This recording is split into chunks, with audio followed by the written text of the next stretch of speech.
Noong unang panahon, may nakatira ditong tao, alangan naman maligno.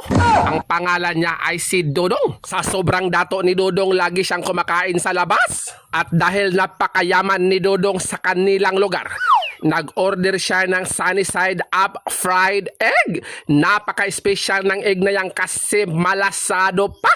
At sa nakikita nyo, yung isa niyang ulam ay yan, yung fried squid ball Z. Wow! Ang mga mayayaman lang ang nakakapag-ulam ng ganyan. Kasi biruin nyo, nakatira siya sa bundok pero may ulam siyang pangdagat. In-order pa niya yan sa lugar ng Philippines na ngayon ay gustong agawin ng China. Sa nakikita nyo sa kasuotan ni Dodong ay nag-iisa lang talaga yan. Kung gusto mo ng mga ganyang kasuotan, kailangan kang pumunta ng mga bulano na shop. Pero I'm sure hindi mo ma-afford yan kasi sobrang mahal yan. Ang mayayaman na talaga makabili niyan. At nabusog na si Dodong kaya babalik na siya sa kanyang palasyo.